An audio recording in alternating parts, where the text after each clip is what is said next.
नमस्कार, विदेश की खबरों में आपका स्वागत है। मैं हूं आपके साथ अंकिता और आइए अब खबरें देखते हैं विस्तार से।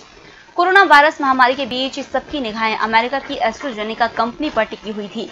माना जा रहा था कि कंपनी जल्द ही कोरोना वायरस की वैक्सीन को तैयार कर लेगी, लेकिन फिलहाल ऐसा होता नजर नहीं आ रहा है। एस्ट्राजेनेका ने अपने अंतिम चरण के वैक्सीन ट्रायल पर रोक लगा दी है। कंपनी की तरफ से बयान जारी कर कहा गया है कि परीक्षण के दौरान एक व्यक्ति बीमार पड़ गया, जिसके बाद हमने परीक्षण पर रोक लगाने का फैसला किया है। बयान में कहा गया है कि यह एक रूटीन रुकावट है, क्योंकि परीक्षण में शामिल व्यक्ति की बीमारी के बारे में अभी तक ज्यादा जानकारी हासिल नहीं हुई है। इस पर समीक्षा के बाद ही परीक्षण को आगे बढ़ाया जाएगा।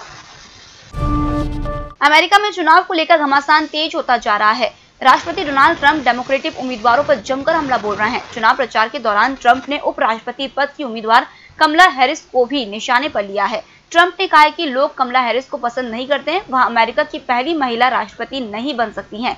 यह हमारे देश का अपमान होगा। ट्रंप ने कोरोना वैक्सीन को लेकर कमला हैरिस को निशाने पर लेते हुए कहा कि वे इस तरह की बयानबाजी से कभी भी देश की राष्ट्रपति नहीं बन सकती हैं। ट्रंप ने पत्रकारों से कहा, हैरिस टीके की उपेक्षा कर रही हैं ताकि लोगों को लगे कि यह कोई बड़ी उपलब्धि नहीं है। पाकिस्तान में अवैध अंग प्रत्यारोपण के लिए लोगों को चीन ले जाने वाले एक अंतर्राष्ट्रीय रैकेट का खुलासा हुआ है। अधिकारियों ने इस मामले में 7 लोगों को गिरफ्तार किया है। रैकेट देश के गरीब और जरूरतमंद लोगों को पैसे के लालच देकर चीन ले जाने का काम करता है, जहां उनके अंगों को बेच दिया जाता है। संघीय जांच एजेंसी ने लाहौर के पासपोर्ट ऑफिस से रैकेट के सरगना अब्दुल लतीफ को गिरफ्तार किया था। पूछताछ के बाद गिरोह से जुड़े अन्य लोगों को पकड़ा गया। गिरोह विशेष रूप से देश के पंजाब प्रांत में सक्रिय था।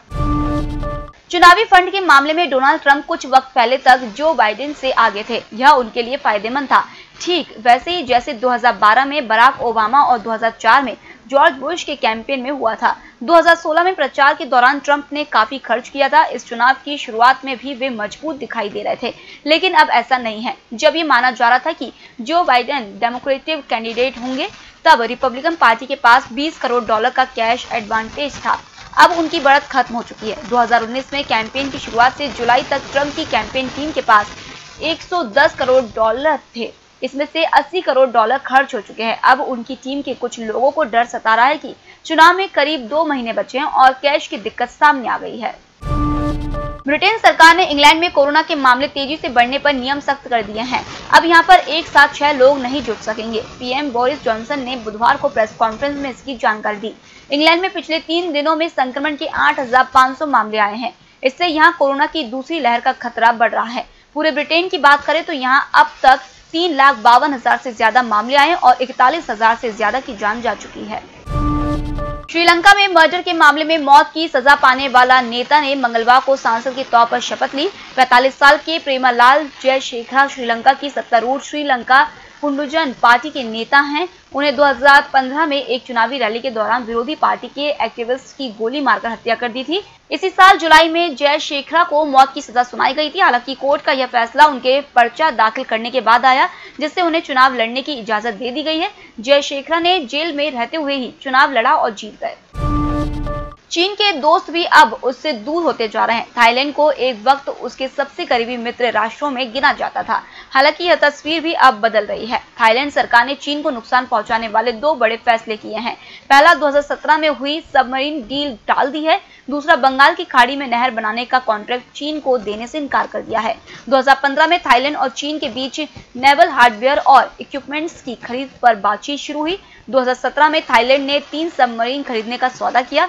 पहली सबमरीन की डिलीवरी 2023 में होनी थी, लेकिन इसके पहले ही थाई सरकार ने इस डील को टाल दिया। सरकार के प्रवक्ता ने कहा कि प्रधानमंत्री जनता की फिक्र समझते हैं। देश आर्थिक तौर पर मुश्किल दौर से गुजर रहा है। पाकिस्तान और अमेरिका के रिश्तों में दूरियां बढ़ती जा रही हैं। दोनों देशों के संबंध इतने खराब कभी नहीं रहे। यही वजह है कि पाकिस्तान अब हर तरह की मदद के लिए चीन पर निर्भर हो गया है। एक डिफेंस एक्सपर्ट के मुताबिक भारत, अमेरिका और सऊदी अरब एक अलायंस के तौर पर साथ आ चुके हैं, जबकि चीन और रूस के अलावा ईरान भी पाकिस्तान के साथ नजर आता है। डिफेंस एनालिस्ट और साउथ एशियन पॉलिटिक्स की एक्सपर्ट आयशा सिद्दीकी ने एक न्यूज एजेंसी को एक इंटरव्यू दिया है। आयशा के मुताबिक पाकिस्तान और अमेरिका के रिश्तों में नाटकीय बदलाव आया है।